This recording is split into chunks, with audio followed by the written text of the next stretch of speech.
The orange sun was setting over the mining colony when Zarakith made her decision. She wrapped her thin arms around Ember, feeling how light the small dragon had become. His scales, which should have glowed like tiny stars, were dull and gray. He barely moved anymore. "I know, little one," she whispered. "I know you are hungry." Around her, the refugee camp was quiet. Too quiet. Other Dralaxians stayed inside their shelters, trying to conserve energy. The food rations had been cut again last week. The camp administrator claimed there was not enough to go around, but Zarakith had seen him selling supplies to smugglers. No one dared to complain. Complaining meant losing what little they had. But Ember was dying. Star dragons needed more than simple food. They needed minerals from deep rocks, elements that did not exist on the surface. Without them, they slowly faded away. Zarakith had watched her baby grow weaker every day for 2 months. She could not watch anymore. She looked toward the human construction site on the hill. Tall metal structures rose into the sky, and bright lights illuminated the evening. Machines hummed and beeped. The humans had been there for 6 months, digging deep into the planet's crust. They had resources. They had access to the minerals Ember needed. "They will turn you away," old Merc had told her yesterday. "Humans are strange. Sometimes they help. Sometimes they do not. You cannot predict them." Zarakith did not care about predictions anymore. She had to try. She walked up the dusty hill, her legs shaking from hunger and fear. Ember felt so light in her arms, like he might disappear completely. Guards stood at the fence surrounding the human site. They were not human guards, though. They were Krovar mercenaries hired by the mining company. "No refugees," one of them growled. "Go back." "Please," Zarakith said in broken galactic common. "I need help. My child is sick." The guard looked at Ember and laughed. "That is not a child. That is a dragon. They are dangerous. Go away." "He is baby," Zarakith insisted. "He is dying. Please." The second guard raised his weapon slightly. "You heard him. Leave now." Zarakith felt tears burning her eyes. She turned to go but then heard a voice from inside the fence. "What's going on here?" A human man approached. He was tall, with gray hair and tired eyes. He wore a yellow safety vest covered in dust. His name tag said, McAllister Foreman. "Just a refugee, boss," the guard said. "We are sending her away." The human looked at Zarakith. Then he looked at Ember. His expression changed. "Is that a star dragon?" he asked. Zarakith nodded quickly. "Yes. He is starving. Please, sir. I have nothing. The camp has no minerals for him. I need help. I beg you." The human stepped closer to the fence. "Star dragons need specific minerals. Calcium, magnesium, trace elements from deep rock." "Yes." Hope flared in Zarakith's chest. "You understand. Please, can you help? I will work. I will do anything. I will repay you. Just please save him." The human studied her face for a long moment. Zarakith could not read human expressions well, but she thought she saw something soft in his eyes. Sadness, maybe. Or memory. "Open the gate," he told the guards. "Sir, company policy says." "I said open the gate." His voice was firm now. "I will deal with company policy." The guards exchanged glances but obeyed. The gate swung open with a metallic screech. Zarakith stumbled forward, hardly believing it. Her legs gave out and she fell to her knees in front of the human. Ember slipped from her arms onto the dusty ground. "Please," she whispered, looking up at him. "Please save my baby." The human knelt down and gently picked up Ember, cradling the small dragon carefully. "Come with me," he said quietly. "Let's get you both some food." John McAllister carried Ember through the construction site. Zarakith followed close behind, her heart pounding. Human workers stopped what they were doing to stare. She heard whispers. "Is that a dragon? Why is the boss bringing refugees here? Those things get big and dangerous." John ignored them all. He walked straight to a large metal building and pushed open the door. Inside it was warm and bright. Tables and chairs filled the space. The smell of food hit Zarakith so hard she almost fell again. When had she last eaten a real meal? "Rodriguez." John called out. "Bring me the medical kit and some water. And get some food ready." A young human woman rushed over with supplies. She looked at Ember with wide eyes. "Boss, is that really a star dragon? I have only seen pictures." "Yeah," John said, laying Ember gently on a table. "And he is in bad shape." He pulled out a small device and ran it over Ember's body. Lights blinked on the screen. John's face grew serious. "Severe mineral deficiency," he muttered. Calcium is almost zero. Magnesium levels are critical. Poor thing is literally starving to death. Can you help him? Zarakith asked, her voice breaking. Please tell me you can help him. John looked at her for a long moment. Something in his eyes reminded her of deep sadness, old pain that never quite healed. I had a daughter once, he said quietly. She loved animals. Would bring home every stray cat, every injured bird. She would have loved your little guy here. He said had not, have. Zarakith understood. Loss was the same in every language. I am sorry, she whispered. John shook his head and stood up straight. Rodriguez, go to storage bay 3. Bring me the mineral supplement powder we use for the drilling equipment. The gray containers, not the blue ones. Sir, that is company property. I know what it is. Just bring it. Rodriguez hesitated, then nodded and ran off. Other workers had gathered near the doorway watching. A big man with dark skin stepped forward. John, you know corporate is going to ask questions. They count every gram of supplies. Let them ask, John said. I will handle it. The dragon might be dangerous when it grows up, another worker said nervously.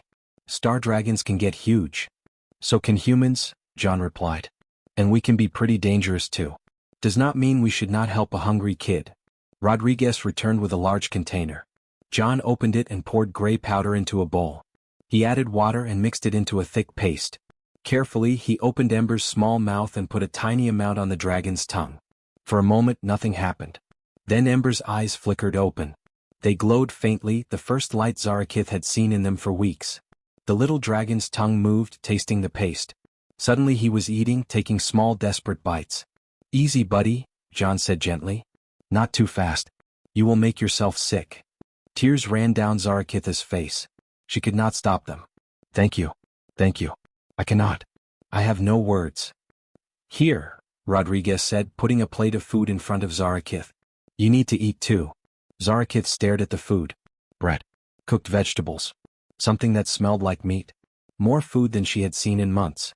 I cannot pay for this, she said. I have nothing to give you. John pulled up a chair and sat down across from her. Then do not pay. Just eat. You are a mother taking care of her kid. That is enough. But why? Zarakith asked. Why help me? In my culture, weakness means you are left behind. The strong survive. That is the law. John smiled sadly. Maybe that is the difference. We humans believe the strong should protect the weak. We take care of those who cannot take care of themselves. Some people say that makes us soft. I think it makes us human. Around the room, other workers nodded. One by one they went back to their tasks, accepting this new reality. The refugee and her dragon were under John's protection now. 3 days passed. Each evening, Zarakith brought Ember to the construction site. Each evening, John fed the small dragon mineral paste and gave Zarakith a meal. Ember was growing stronger. His scales began to glow again, soft blue light pulsing under his skin like tiny stars. But John looked worried. This is only a temporary fix, he told Zarakith on the 4th night. The supplement powder helps, but it is not enough. Star dragons need raw minerals from deep earth. Without them he will get sick again. Where can I find these minerals? Zarakith asked. John pointed down. 300 meters below us. In the deep mining shafts. We pull them up every day. Can I buy some from the company? John laughed bitterly. The company does not sell. They count every kilogram. Everything goes straight to their processing plants. If even a small amount goes missing, they investigate. Zarakith felt her hope dying again. Then what can I do? John was quiet for a long time. Then he said, let me think about it. I might have an idea. The next morning, John called a meeting with his crew. 15 human workers gathered in the mess hall before their shift started. I need to talk to you all about something, John said. You have seen me helping the Drillaxian woman and her dragon. The little guy needs deep earth minerals to survive. Without them he will die. But company policy, someone started.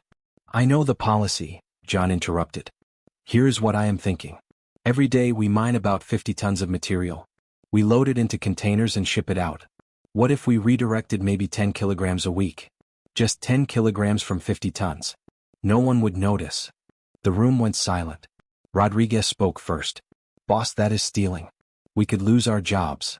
I know, John said. That is why I am asking, not ordering. Anyone who does not want to be part of this can walk away right now. No judgment. No consequences. Nobody moved. An older man named Chin stood up. I have been mining for 30 years. Seen a lot of companies treat workers like machines. But I have never seen a company care about a dying kid, human or alien. If we can help without really hurting anyone, I am in. One by one the others agreed.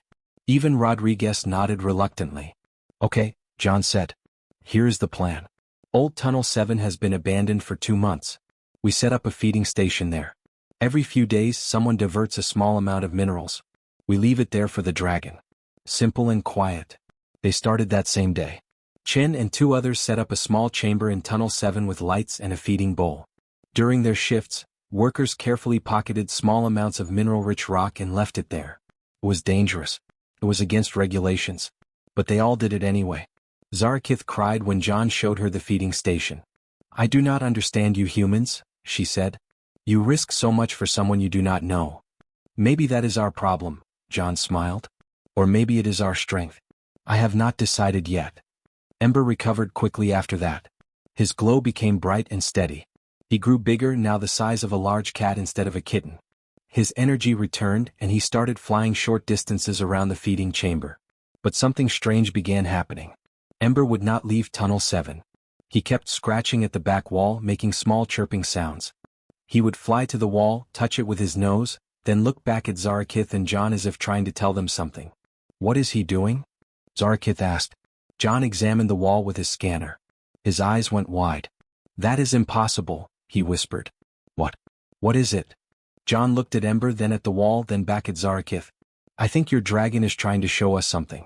And if my scanner is right, it is something incredible. John brought drilling equipment to Tunnel 7 the next morning. Ember watched with bright eyes, still scratching at the wall and chirping excitedly. Stand back, John told Zarakith. He activated the drill and pushed it against the stone where Ember had been scratching. The drill broke through easily. Too easily. There was a hollow space behind the wall. John pulled the drill back and shined a light through the hole. He went completely still. What do you see? Zarakith asked. John did not answer. He just grabbed a hammer and started breaking away more of the wall. Chunks of rock fell away, revealing an opening. Cold air rushed out, carrying a strange metallic smell. They stepped through into a massive cavern. John's light revealed walls that glittered like a night sky. Veins of silver and gold ran through dark rock. Crystalline formations grew from the floor like frozen lightning. John pulled out his scanner and swept it across the cavern. The device beeped frantically. His hands started shaking. John? Zarakith touched his arm. What is wrong? Nothing is wrong, he said, his voice strange and tight. Everything is very, very right. Zarakith, do you know what helium-3 is? She shook her head. It is fuel. The most valuable fuel in the galaxy. 1 kilogram can power a city for a month. This cavern. He waved his scanner around, has thousands of kilograms. Maybe tens of thousands. Plus rare earth elements, platinum group metals, and isotopes I have never even seen before. Zarakith looked at Ember, who was happily rolling in a pile of glowing crystals. He knew. He brought us here. Star dragons sense valuable minerals, John said. I read about it but never believed it was true. He was trying to repay us. Trying to show us what he found. For a moment they just stood there in the glittering darkness. Then John's radio crackled. McAllister, this is corporate security. We need to talk to you about unusual activity in the old tunnels. Report to the main office immediately. John and Zarakith looked at each other. They know something, John said. Maybe they have been monitoring energy signatures or noticed our equipment moving. We do not have much time. Time for what? To protect you. John grabbed her shoulders. Listen carefully. Under galactic salvage law, whoever discovers unclaimed resources on unsurveyed land has first rights.